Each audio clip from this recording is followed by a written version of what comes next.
Squid games, 8 show और Alice in Borderland जैसे shows हम पर क्या असर डाल रहे हैं, ये हमें देखना होगा, क्योंकि ये वायलेंस को, तशद्दुद को, धोखाधड़ी, बिट्रियल, इन चीज़ों को बहुत ज़्यादा नॉर्मलाइज कर रहे हैं।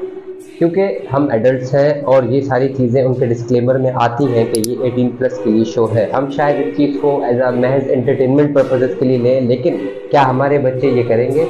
नहीं,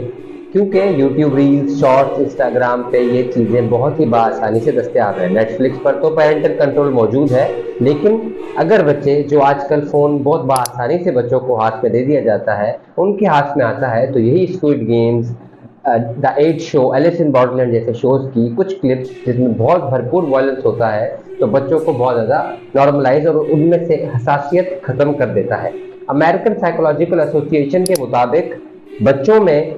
सेंसिटिविटी खत्म होती जा रही है, और यूनेस्को और दूसरे जो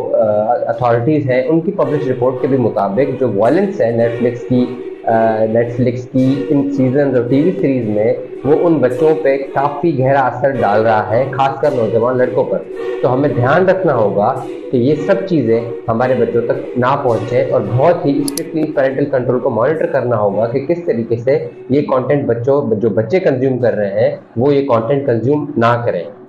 डिसेंसिटाइजेशन उनकी होती रहेगी, उनके एहसास ख़त्म हो जाएंगे, और आहिस्ता आहिस्ता वो इन सब चीज़ों को नॉर्मल समझना शुरू कर देंगे। तो हमें ये देखना होगा कि किस तरीके से हम जो बच्चों की ये कंजम्पशन है कंटेंट की, इसको कैसे कम करें। क्या हम मॉनिटर करें उनके हाथ में जब हम फ़ोन देते हैं, तो हम उनको सिर्फ बताएं कि उन्होंने सिर्फ यूट्यूब किड्स या फिर गेम्स खेलनी है। गेम्स में भी हालांकि ये बहुत ज़्यादा डेंजरस कंटेंट आने लग गया है, तो हम लोगों को नज़र रखनी पड़ेगी कि कहीं हमारे बच्चे भी इस वायलेंस का और ये जो सारा कंटेंट वो कंज्यूम कर रहे हैं, जिसमें मौत को एक मजाक बनाकर दिखाया जाता है, वो बहुत गलत है।